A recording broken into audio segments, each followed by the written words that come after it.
Hello, hello! Ici Marc Hugo, l'un des 4 chevaliers de l'Apocalypse. Nous sommes dimanche 19 avril et ça coïncide avec le pic annoncé par l'équipe de M. Legault.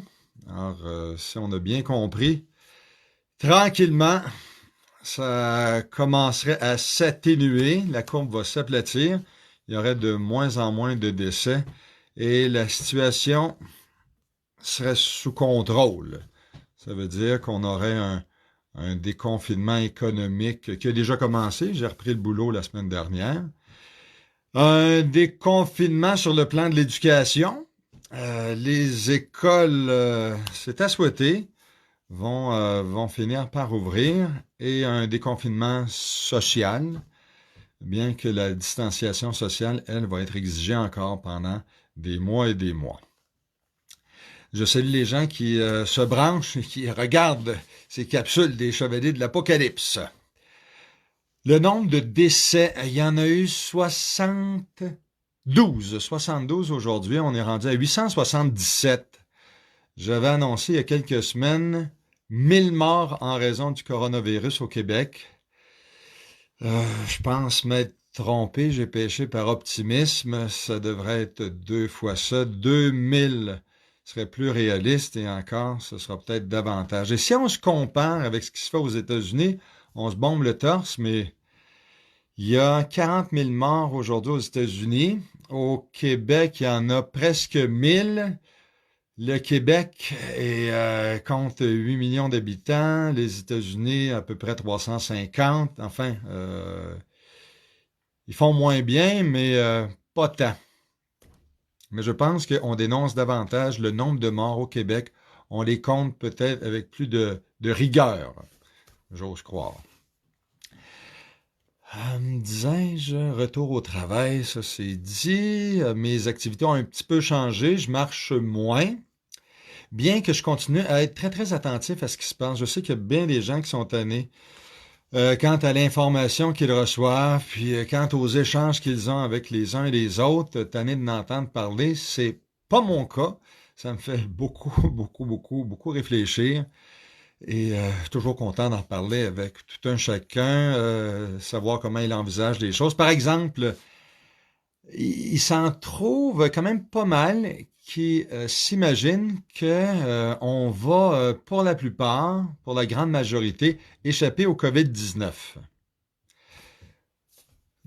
J'espère que ce sera le cas. Seulement, je crains qu'on ne passe par une immunité collective, que la plupart des gens, au fil du temps, finissent par l'attraper sans engorger nos centres hospitaliers et le système.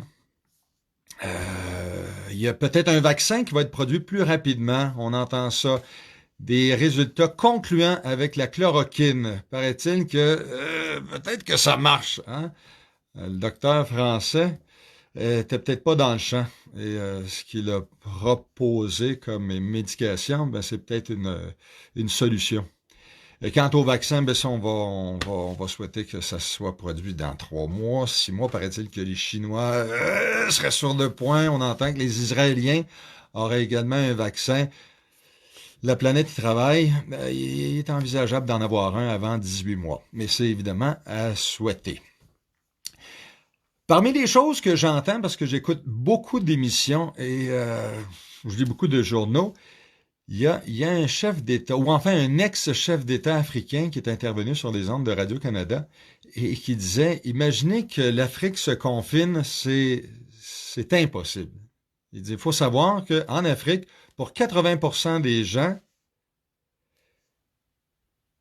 s'ils mangent aujourd'hui, ben c'est parce que ils ont travaillé hier. Et ce qu'ils mangeront demain, ben, donc, vous voyez, c'est au jour le jour. Les confinés, c'est les condamnés à la famine. Hein, on répète qu'il y a 25 000 morts en raison de la famine tous les jours. Et l'Afrique, est-ce que c'est une chance, mais son espérance de vie dans l'ensemble n'est pas celle des pays développés. Si dans les pays développés, c'est 80 et plus, dans les pays africains, à bien des endroits, c'est en deçà de 70 ans. Au-delà de 70, on le sait, c'est là où le coronavirus fait le plus de victimes. Donc, il disait, vous savez, le confinement, c'est le luxe des pays développés. Et on reste confiné. Autre observation relativement aux actualités, j'ai parlé d'un vaccin qui s'en vient peut-être, qui est encourageant. Je vous ai parlé des pays du tiers-monde, comme l'Inde, ça aussi c'est un pays qu'on surveille. Là, présentement, il n'y a pas 500 morts, ou à peu près, pour l'Inde, qui compte, elle aussi, 1,3 milliard d'habitants. Les conditions de vie sont pas les nôtres. Un PIB par habitant de 2000 $. Des conditions d'hygiène, un accès à l'eau qui n'est pas celui qu'on a, donc se laver les mains régulièrement, c'est pas possible. Vivre les uns sur les autres, là, une proximité, qui va faire que ce pays va être un des hotspots avant longtemps. Le ton du gouvernement Legault a changé depuis la dernière fois où je suis intervenu. La dernière fois, ça semblait être sous contrôle. Là, je dis pas qu'il a perdu le contrôle, mais il reconnaît que, évidemment, ça va pas très bien dans les CHSLD. Ça, on l'a maintes fois répété. Curieusement, jamais on n'aura parlé autant des CHSLD, on aura parlé autant des personnes âgées. Puis c'est peut-être le choc. C'est malheureux, mais c'est un choc qui conduit à une réflexion. Et souhaitons que les aînés vont profiter de meilleurs soins, vont obtenir justement un encadrement, plus de personnel, plus de soins. Enfin bref, les personnes âgées vont à terme sortir gagnants de cette épreuve. C'est un souhait. Encore faut-il que notre économie ne s'effondre pas. Et si on écoute des économistes à gauche et à droite, il y a quelque chose d'apocalyptique. Les grands gagnants de cette pandémie, c'est Amazon, Costco et Walmart. Quant au commerce de détail, si on pensait que c'était l'avenir il y a quelques années, j'ai bien peur que ça ne soit pas le cas. Bien que ça pourrait changer, on va se le souhaiter.